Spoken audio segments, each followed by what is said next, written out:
I used to, because I was,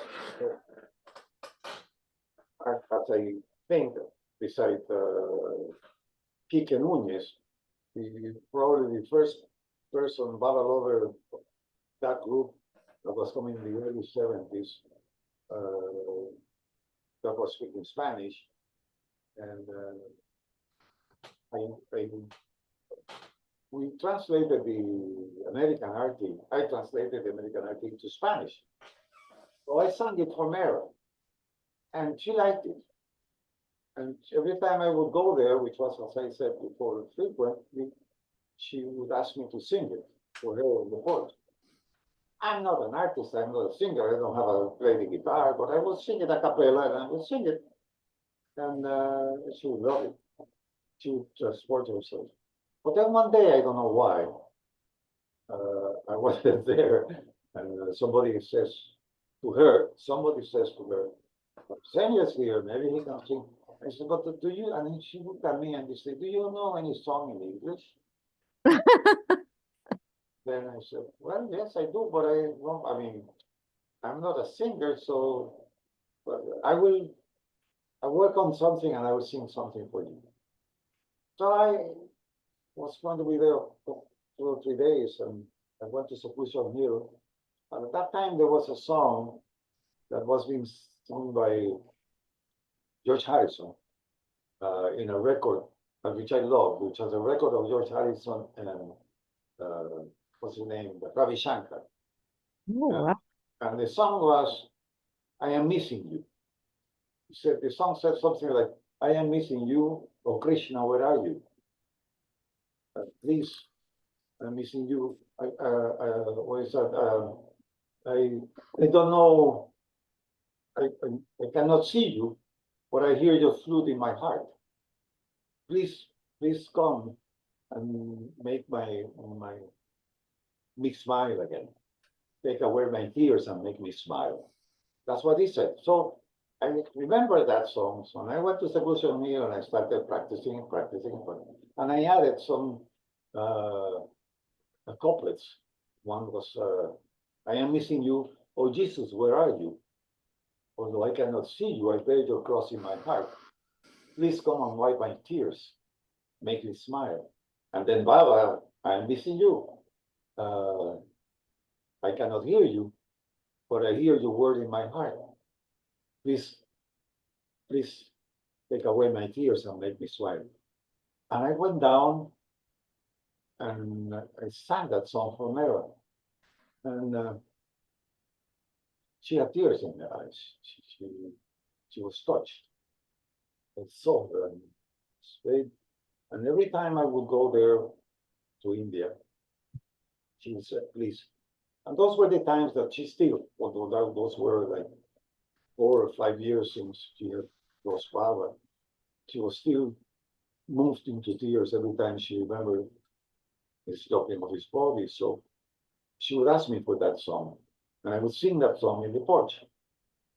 One day, I come back to India for one of those 2 or 3 day stays, and I hear, I think in the Pilgrim Center, I don't know where I was, or Vilus, that the women not in Mehera said that they are now visiting the tomb. It was one of those days, once in a month, that they all go to the tomb.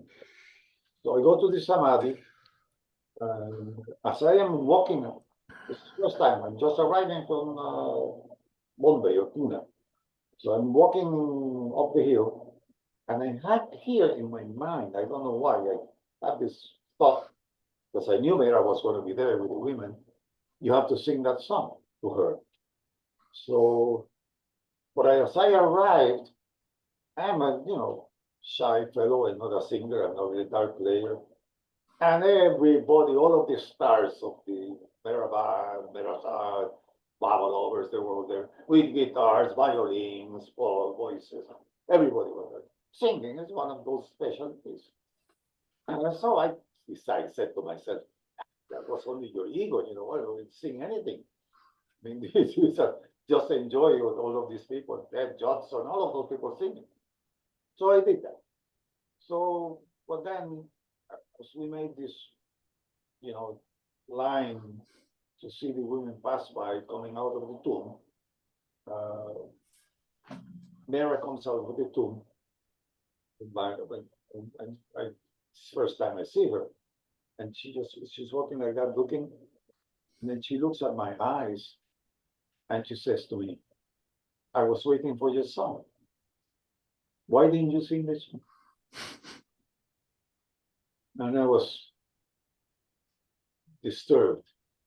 I realized then that it was something from within, not my ego that was telling me, sing your song. So that's a story. But I remember like now, that look that she gave me. Why didn't you sing my song? And she's the first time she sees me. So that's an amazing thing. So do you remember it? Could you sing it? Well, I'm not a good singer, but he said something like, "I am missing you. Oh, Krishna, where are you?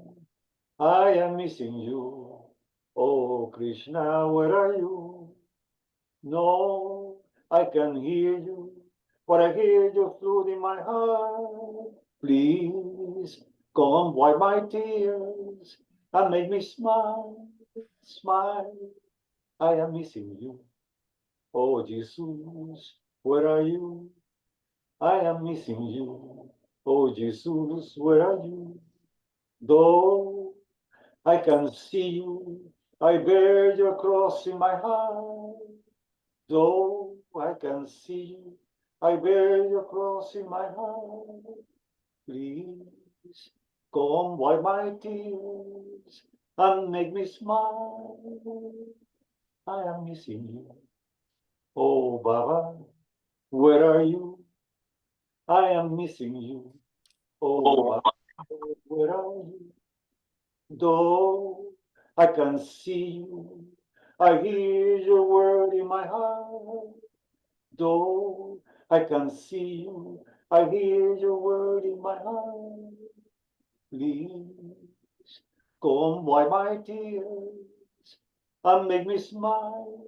Oh, please come wipe my tears and make me smile. That's it. Oh, I can see what song. That was wonderful. It's much better when that was 50 years ago. Wow. Oh, you hit it. That was the sentiment. She was missing him. Oh my. That was wonderful. I mean, I don't know why that song, and later on, I heard from Tom Riley. I don't know if you heard that story from Tom, but that when he was working, he lived in Woodstock. One day we had a sort of like an antique store in Woodstock, and two people came to buy something at the antique store. You remember that story? And he was in his office, which is sort of like an enclave within the store, and he had a Baba picture there. And these two guys came in, and they were looking for an old guitar, some antique he was selling. And one of the people was George Harrison, and he knew about Baba, so he said, "Oh, I know what Baba." George Harrison said, and so they started talking about that. And so in my mind, that was I mean, somehow that guy also was very connected, like we were talking before about the musicians of that time. Saw the poster. He saw the big Baba ancient one poster. Yeah. Yeah. Mhm. And Tom didn't know who he was. Tom didn't know who he was until the day later. Yeah, that's true. That's true. He didn't know who he was. Do you know what George Harrison's birthday is? But February 25th. Oh, really?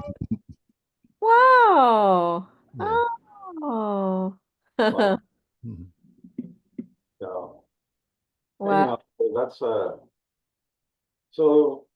But and and since you asked me to tell you a story of Mehera, and I may explain to you, Mehera, I'm a Latin man, and I'm not a seeker, as I said before. I was very mischievous. And my life was kind of, and still is. I mean, now it's probably I'm retired of being a mischievous guy because I'm old, not because I am better, it's just, but when my sanskaras are there, I know I have great respect for my sanskaras, and they are thick and spicy, and they have a Latin mix. So when I first met Mehera, I just couldn't. She was so, for me, pure, but not pure in the sense of contrast.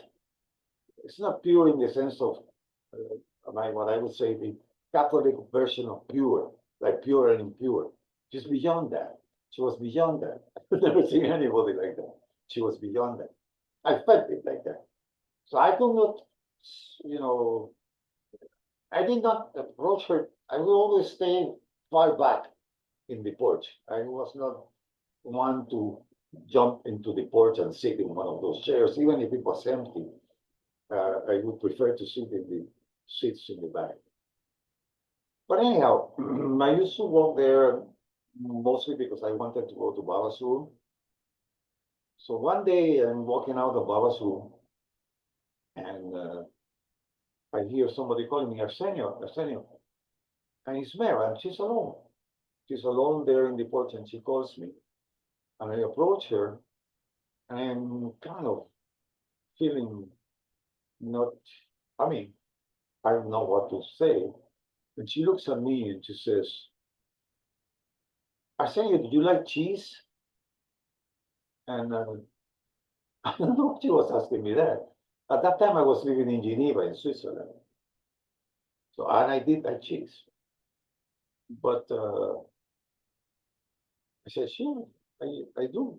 I like cheese, I said to her. And then she said to me, but do you have to eat so much cheese? I want you, this is what she's telling me. I want you to walk 7 miles a day. And I didn't know what that was all about. So I said, yes, Mehera, of course, Jai Baba. And I said, she's an old lady, I don't know what she's meaning. And I said, goodbye. It was already time to go. So I'm going back to the rooms to pick up my things, my belongings. So I'm going there. And all of a sudden, Anne Moraine, who I had met in Geneva before she moved to India, because she used to work close by in France, and she was a good friend. She comes running and said, Arsenio, Arsenio, I have a message for you from Mehera. And I was startled. I said, yeah, what? She said, she wants me to tell you that you have to walk 7 miles a day. I said, Anne, if I walk 7 miles a day, they will fire me from my job, because it would take me 2 hours, and I already, I have 3 kids, and I cannot do three guys. How can I walk 7 miles a day? This is not possible. I can do it on the weekends, but not 7 miles a day. So, and I forget about that, and I get home, and now in Geneva. Up to that time, we're talking now about 1980, so this is a long time ago. Was a young man, supposedly quite healthy, and but all of a sudden I started feeling this very strong tachycardia, palpitations, and I was scared because it was like with my heart, and I decided to go to the cardiologist. I was working at that time with the United Nations, so I had these people, and they connected me, and I went to a cardiologist, and he examined me, did an EKG, all of the exams that cardiologists do, and then said to me, wait here, I'm going to, after the exams, I'm going to talk with you about what you need to do. So I was sitting in his office. This is an old, very interesting setting. this Swiss cardiologist had. And he came back from his office, which was like in the back of his desk, a private thing. And he came back and he had two tennis shoes in his hands. And he says, there's nothing wrong with you, but you need to exercise. Why don't you walk 7 miles a day? And I assure you, I called that, I started not, what I did was that because I couldn't walk 7 miles a day, I started to run, to jog 2 miles a day, which I could do, because that would take me 30 minutes or something like that. So I would do that. But I still remember, and I called that program when I started doing it, Mehera's exercise program. And I would do that every day. And I did that every day until I came every day. And from there, I moved to many other places that I did run my 2 miles a day. I used to travel 2 miles a day. I went to Mexico 2 miles a day. I came to Myrtle Beach. I stopped running. I stopped jogging when I was 75. I stopped jogging completely. 3 years later, I had a massive heart attack. So I don't know. Is it related? I don't know. But I'm just telling you, that's a story that I will never forget. How Mehera approached me of all people, because I'm not around her, I'm not, part of her people that approach her. She tells me, do you like cheese? Why do you eat so much cheese? That's it. I don't know if it's an interesting story, but I find it hilarious because I don't even know today what it meant and why it happened. But it did happen. It did happen. That's a great story. Wow. Wow. And I mean, I have to, because you asked me to do so. Yeah.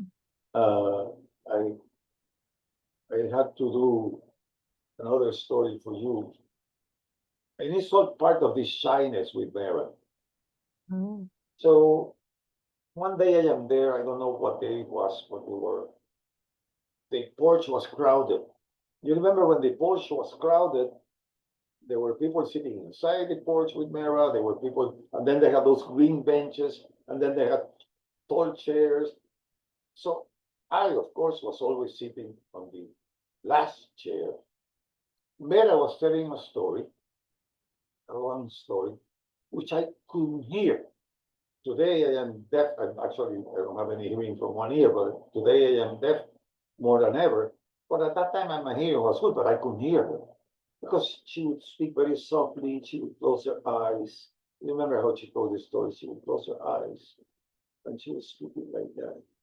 And I remember when she closed her eyes, I was sitting on the very back line and on the left-hand side towards where she was sitting.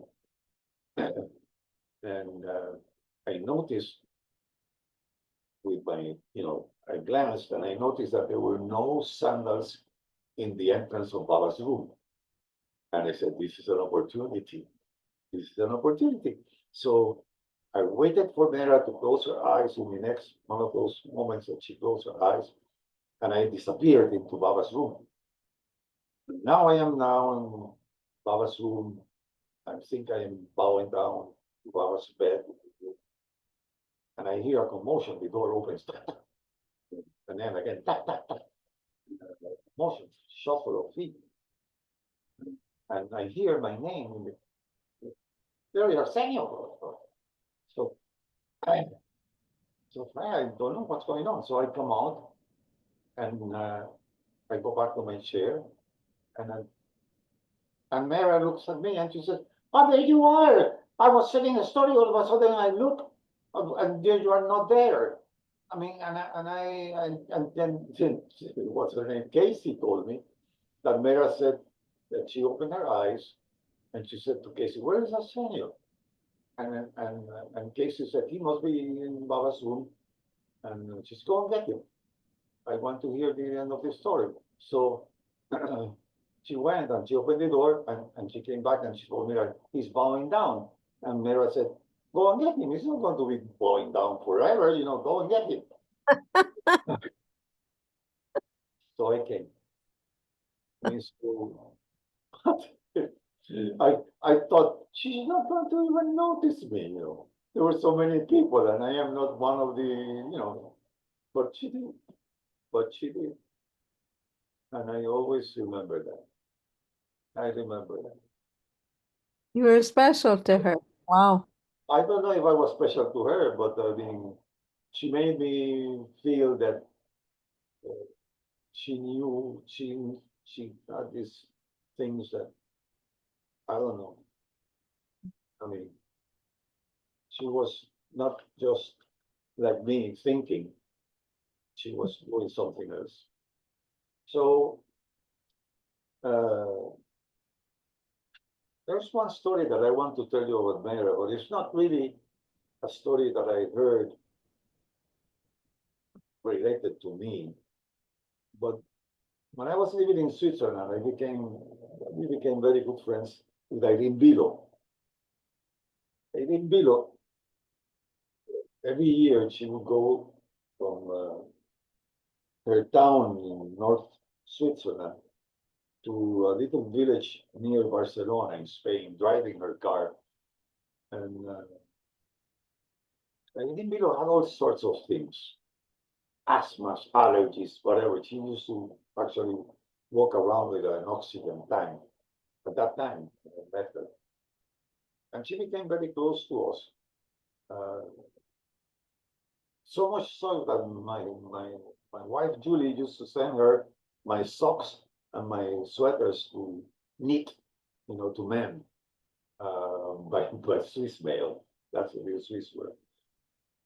But when I didn't Bilo, I was one day because we became very close. So because of this closeness, one day that I was in India, Manny told me this story in front of Mehera.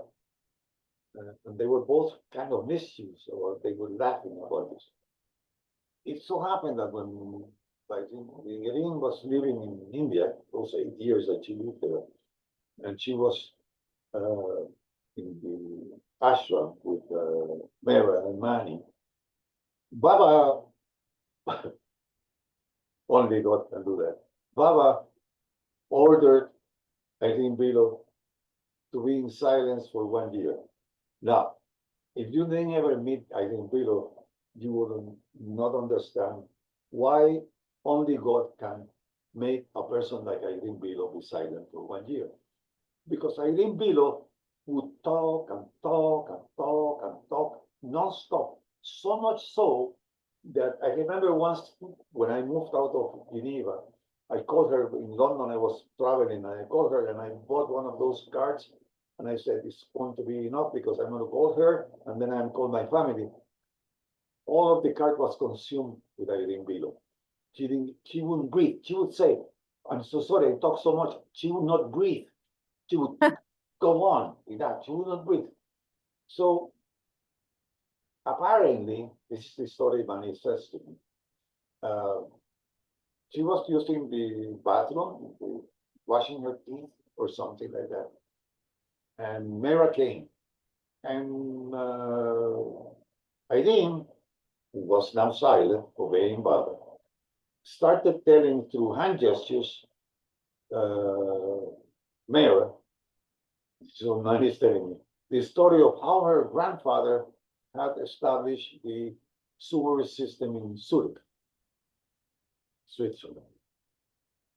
And you imagine how that can be.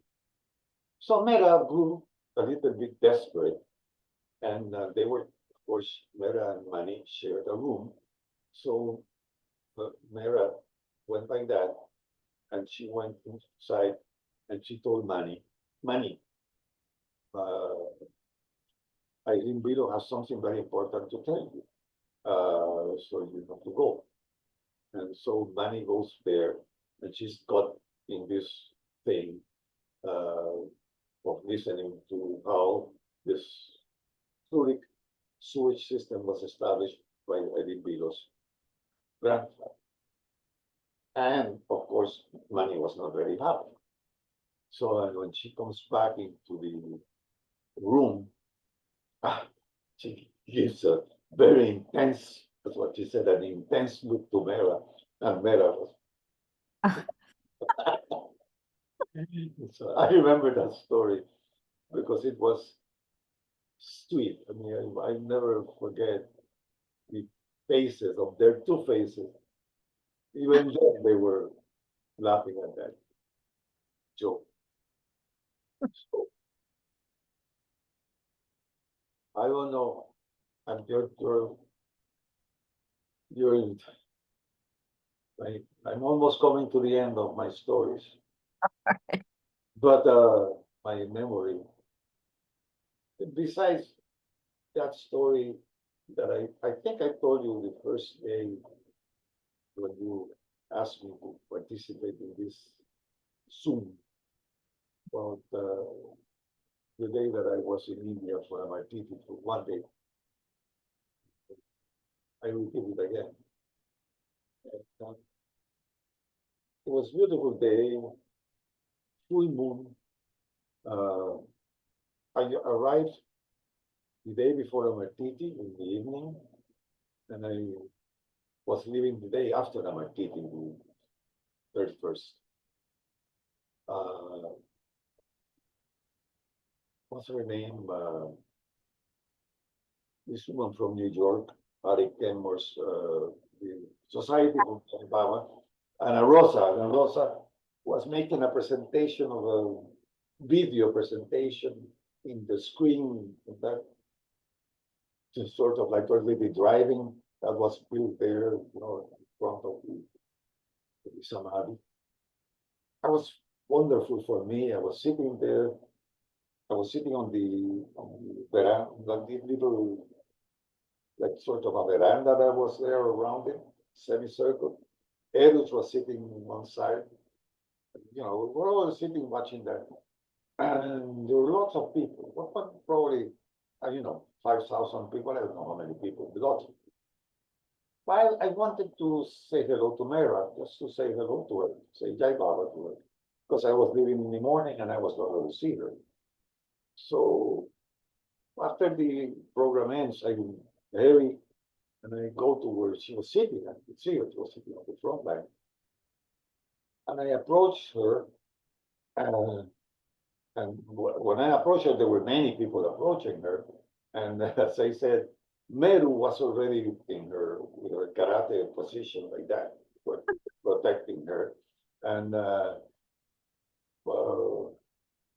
so I said to Mehera, Jai Baba, I come to say hello and goodbye. And when I arrive, maybe tomorrow morning, so I will see you. So I want to say Jai Baba to you.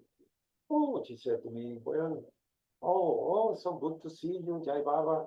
And she asked me about my wife and about my children. And then I said to her, that's it, everything's fine. And she said, but before you leave, I want to tell you 3 stories, at which point in time, Meru was growing desperate because the crowd was accumulating. Started saying to her in, don't know what, in Gujarati, and but Mehera was totally indifferent, and she continued talking, changed. tell the stories. She told this story, one story, 2 stories, Mehera style, meaning that she would close her eyes and she would enjoy every word. And it took time. I don't know how much time it took, but it took time. And I was nervous because of Meru. She was tense. This is all happening. There's a full moon. I cannot explain to you what. This is why I don't forget. There's a full moon, which is actually now right on the zenith. It's full moon. And I'm sitting there in the middle of nowhere with this woman telling me these stories, which I forgot. And she said that to me. She said, when she finished her 3rd story, she said, you will forget. You Ah. still, with time you will forget these stories. But what I don't want you to forget is the moral of these stories. And then she said to me, the moral of these three stories is Meher Baba is God. Meher Baba is God. Don't ever forget that. And then she was crushed away by Mary. But But she told all three stories to even though Mary wanted to move on. Yeah, she told you all the stories. the three stories which I can remember. One of the stories actually was the story which I heard, which the only one that I remember because it was the story of my mother's, the dream of my mother's shoes, and what I told you last time. So that's one of the stories that she told me. But all of the stories were referring to pointing out that Meher Baba was God. So it was like a very, the most beautiful thing is that you have asked me to say these things because in remembering them, I can relive them somewhat. Maybe this is why I'm still, I don't know why, but I mean, it's like it's like all of these people is the most beautiful person that I met in my life. And I never met her because I was looking at her like you look at the moon from with awe, with where you are looking at something is like that is so beautiful and so close, but yet so I will not say the word is not not so use yourself for preventing the Oh. possibility of becoming close. Mm. Uh, I've never met anybody like her. And so those instances in which I just told you about the cheese and being in Papa's room and the song were for me magical because out of the blue, with no kind of conversation at all, she still knew who I was and she cared and she loved. And I felt that. So it was something that I will not forget. What a gift. I'm so glad. I'm so glad that you were able to share. I have not heard your stories before. And now we have them. That's wonderful. We all have Mara stories, those of us who met her. And you can't, I tell again and again and again because that's, you can't make it up. You just have to, and it's a beautiful story to have any encounter with Mara. I'm so glad that you I was thinking, her, but Arsenio's a man. I wonder how much, but you did have interaction with her. So special. She caught what you're so special. That's wonderful. Wow. I wonder if anybody else in the room remembers the story or wants to share.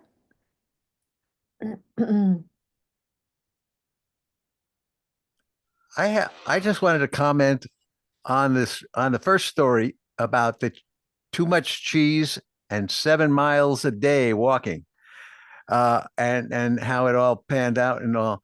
It to me, what it was in part, at least, was a synchronicity, which I was listening to this fellow John Leiter tell Baba stories on the internet the other day. It was from like 7 years ago, but he was telling stories which he referred to as Baba's sugar, and sugar was like in the South, if you have some affectionate expression, like you kiss, like kissing, your grandson or something like that, that would be giving him sugar or something like that. Anyhow, he felt like these kinds of synchronicity moments that Baba could orchestrate were like getting Baba's kiss. And I think Mehera was involved in that by telling you things that you would never expect her to ever mention how much you should walk and what you should not eat, or that kind of thing. So that's the way. It reminded me of uh, that anecdote that you had. Mm. Yeah, I have a story and I tell it again and again, but Power on. Bluetooth pairing. okay, Bluetooth we're a connected. little early, AR. Let's see, let's mute you. Okay. I was just saying that I was just about to tell a little Baba story that I tell every time because I just that's the story I have. I mean a Mehera story. And that when our family went to India, we were kind of our family was a couple of my husband and I, a couple of our kids, and then a couple of his kids from a previous marriage, and then their half brother. We were all coming as a family. And when so Mara was she was kind of getting it straight. Who we were on the porch. She was getting it straight. Who she would kind of point and say, now who is this and how, if she was getting to know our family basically. And and one of the kids with us was was not David's or not my husband, not mine. He was the half brother of David's kids, which meant that we had to become a foster family too, so that he could come and live with us. So, and when she got to Gary, it's his name, when she got to him, um, she said, and who's this? And I thought, oh, she's not going to understand a foster, you know, that. So I said, oh, he's my stepson. And she turned to me and said, I'm sorry, my dog is rustling around here. I don't know if you're hearing this. She said to me, well, you must never say it that way. And then she looked at me and she said, he's your son. And then she looked at Gary and she said, so, and who is this? And she looked, Gary, who is this? And she pointed to me and he was 10 years old. He was kind of spacing out. And he said, oh, that's my mom. So she looked at me and she said, she didn't need to say anything. I've never forgotten that. Gary has always been so dear to me. So much trouble. Oh my Lord. He got into trouble stealing this and had to spend some time in juvenile hall, and has the biggest heart. Um, so he was young enough. He was 10. So it meant that he could go to tea and she would hug him. He was he just made the cut that he was, so that was Gary, who is my very special son. So that's my favorite story. Um, I'm looking at time. Uh, there's another story that, boy, when which was well, it wasn't my favorite story, but I'll just, it happened. Um, we were there for 6 weeks, which was a long time for a couple of Western kids. They were a little bored. They would go around, make the rounds of the dogs. They visit the dogs every day, Doll and Dolly's dogs, Mansari's dog. Um, and they were getting anxious to go home. And So, and the day came, let's see, how did it go? Mehera, there were two little girls there, our little girl Shireen and another Margie Dowling, um, from Australia or New Zealand, I think. And they uh those girls were kind of friends, and so and the how did it go? The the day came when the women came for Artie, and I didn't really understand how important that was. You know what to say, it's regret now. But when the time came for all of us to go up to Artie, my kids, um, they were grumbling and complaining. They didn't want to go. They, uh, and uh, so I said, okay, all right, you don't have to go. And so I went by myself, and I got up there and I saw that the one little girl, Margie, was on one side of the door of the tomb with her little doll. Mara had given both of the girls dolls. And my little girl, Shireen, should have been on the other side, but she wasn't because I hadn't. And Mara didn't say anything then, but the next day she asked me, she said, "So where was Shireen?" You know, uh, and I didn't have an answer. So she kind of kindly said, "Oh, she was probably having a bath. It wasn't a good time. It wasn't the best time for her to take a bath. She was, and it's always been a failing for me that I've not been sort of stronger about with my I'm kind of a pushover mom, I guess you'd say. And I've always thought about that time and how I don't know how she pointed out to me there how that I should have been I should have known better, but I didn't, and so that was it was what it was. That was my lesson, and yeah, so that's my other Bob Mara story. um oh, we're getting near time. Anybody else have a Mara story to share?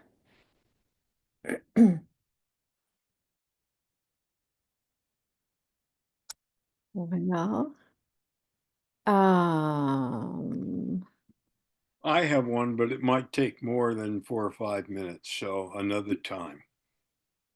are you sure? Okay, Yeah, I'm sure. okay.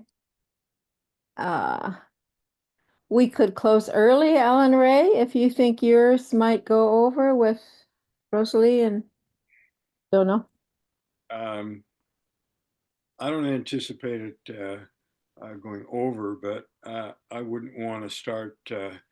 earlier than the top of the hour in case there are others who are planning to join. Okay. We're only talking about 4 or 5 minutes, so. Yeah. I've got a Monty story. How about that? Oh, Is that close enough? yeah, that's good. Mara's roommate story. So this goes back to my trip to India in '73. It happened to be in the fall. Maybe it could have been November or December, and there were more people there at Marizad than had ever been.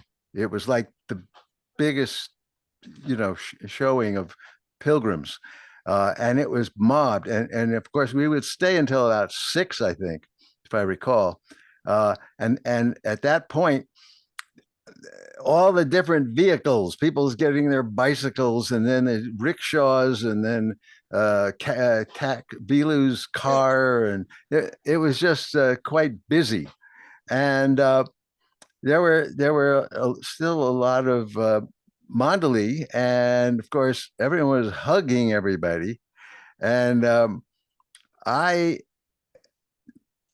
my approach to doing things like that is, uh, if I think I want to hug all the Mandali, well, that's what I'm thinking of. I'm not getting distracted. I'm going to this Mandali and this Mandali, and you know, and so I walked up to Mani, and she had a crowd in front of her. I mean, it was almost like two lines of people waiting. And I thought, well, maybe there's another couple of Mondelez. I have, so I'll check them out. And then when I came back, there was just as many people. So I thought, well, I was thinking back that I had embraced Monty when I first arrived. And I think there was even another opportunity during the day that I had embraced her. I don't remember exactly what that was related to, but so I thought, well, come on, Ron, don't get so greedy. You don't have to, bother her. She's got so many people. So you've gotten your share, now just get ready to go. So basically I went over and sat with my wife in the rickshaw, and we're sitting in the rickshaw. We can't move because there's no way to get out. It's all jammed in. So we're sitting there, and I hear in the background my name being yelled out, Ronnie. Where's Ronnie? and it was Monty's voice. I get out of the rickshaw and I see her coming my way. She must have spotted me somehow. And she says, you didn't get an embrace. I didn't embrace you. Come over here. You're important.